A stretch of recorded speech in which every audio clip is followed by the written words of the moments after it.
The reigning UAC Freshman of the Week, Marcus Calwise Jr., has joined us now. Marcus, first of all, appreciate the time. And second, how did you find out that you were the Freshman of the Week in the conference?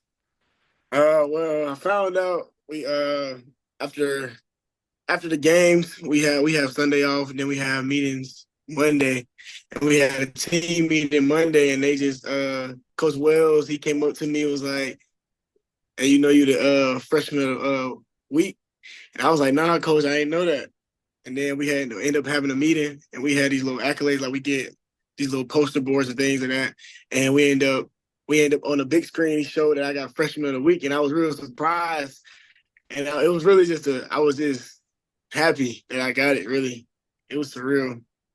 Well, career high in catches with 7 yards and 84. Got your first career touchdown last week against Abilene Christian. I know you probably would have traded all that for a win, but what did that touchdown mean being your first as a collegiate?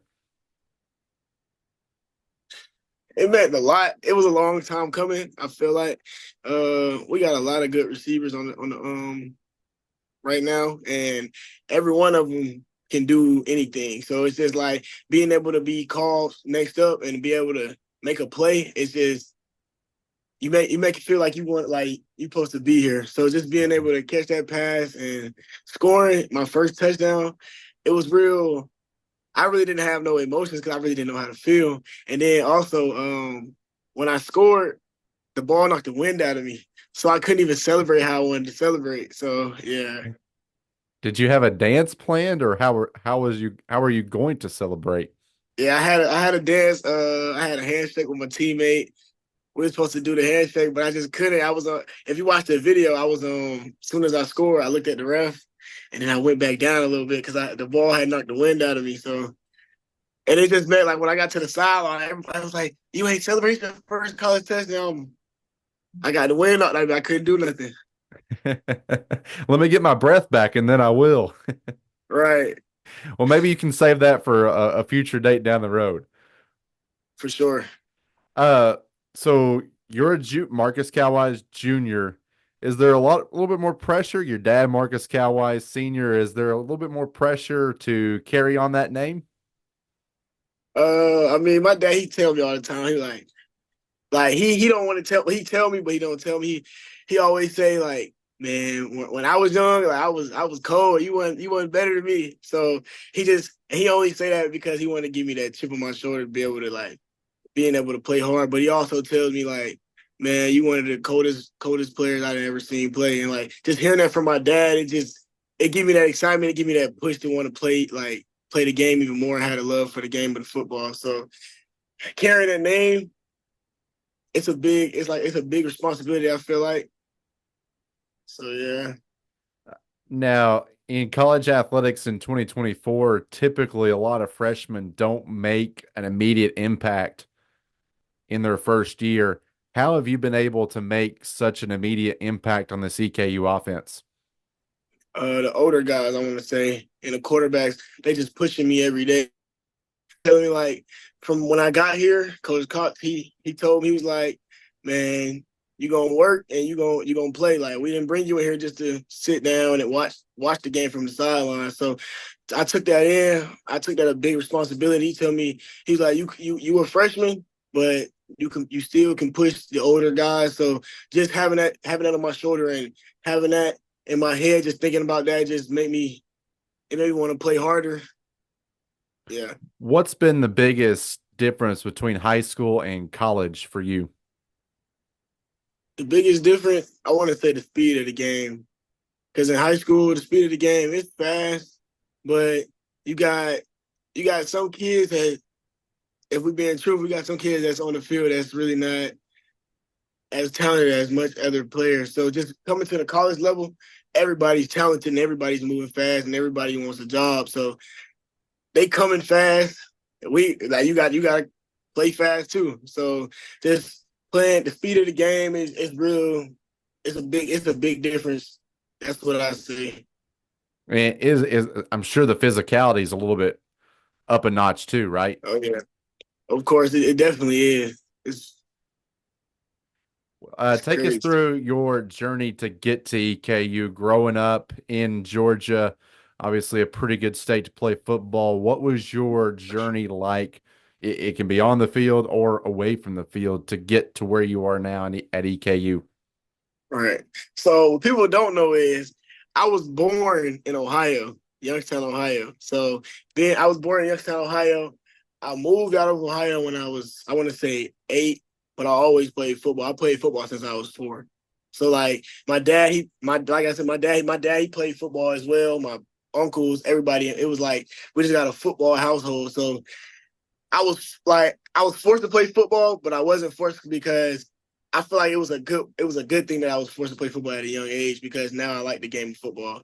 So just growing up and having them coach me up and tackle people, like when I was younger, I was 4 years old playing against 6 year olds, and I ain't know a lick about football. I was just out there running, getting the ball running. So just growing up and learning the game more, it developed me into the player I am today, I want to say.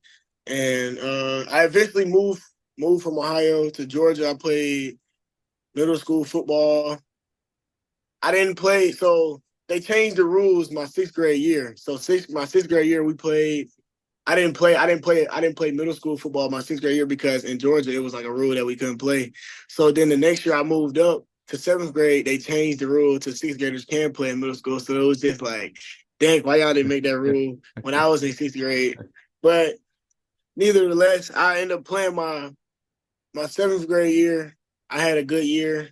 Then my 8th grade year, I want to say I ended up having a growth spurt. So it really like it pushed me back a little bit. So my dad, he took me to training. He was like, we're gonna get you right. Like you ain't even gotta worry about, we're gonna get you in the weight room. We're gonna make sure you're ready for high school. So I developed for high school, got ready for high school. I came into high school, I got my speed back, I got my strength back. Like it was just a different thing. And like just like how coming in from high school going to college, it was a different thing from middle school going to high school. Like in middle school, you got kids that just playing football. Then you got high school, you got players that's some players are trying to go to college the next level. So and the game, like each year, each level is faster.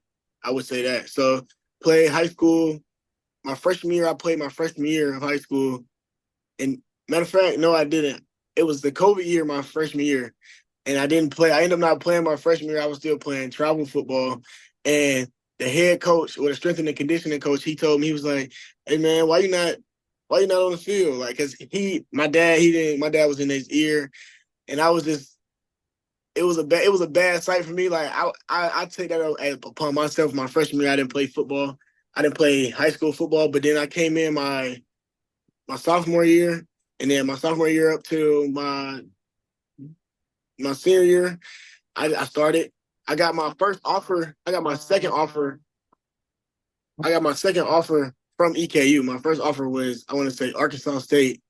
And then I ended up getting Eastern Kentucky. I was sitting in the bed talking to my dad just about recruitment. And my dad was like, man, you just got to be patient. You got to keep working. It was my sophomore year. And I'm just like, man, I see all these people getting offered. Like, I didn't really know about the recruiting process at the time. So it was just like, I see all these people getting offers. I'm like, I know I'm good too. Why I'm not getting offers as well? So my dad, we just told you, like, just be patient.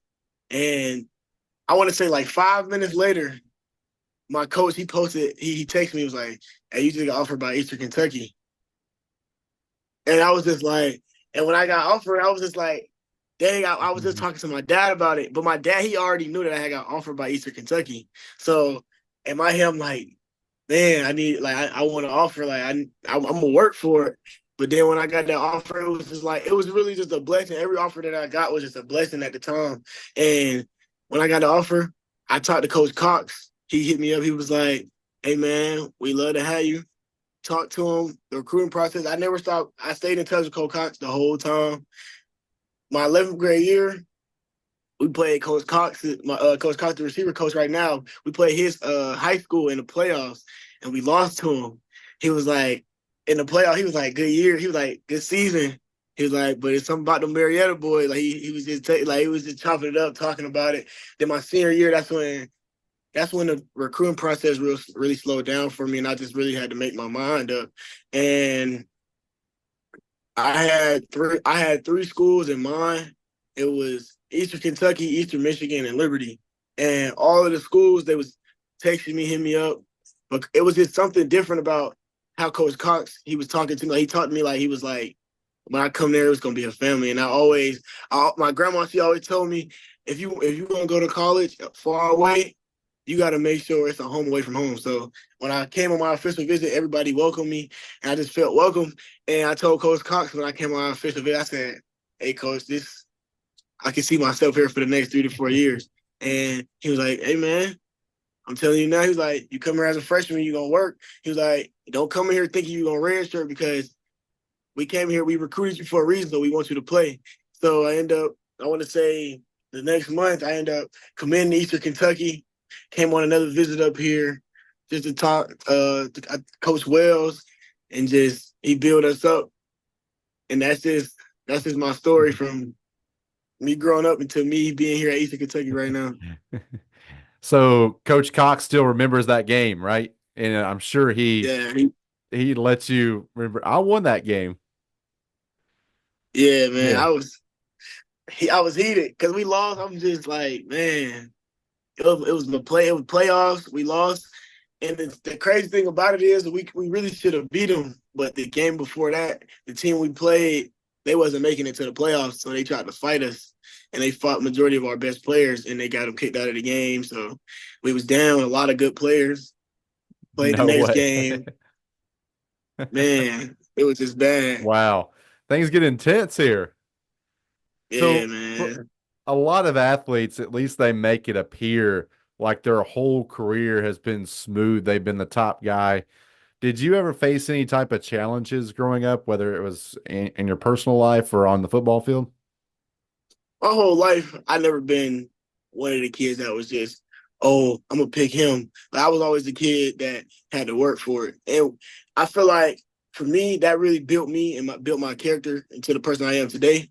Um, I never like we play All-Star games. I had to work real hard to get into the All-Star games, like, and it's not a problem with working hard because I mean, shoot, work hard, you play hard.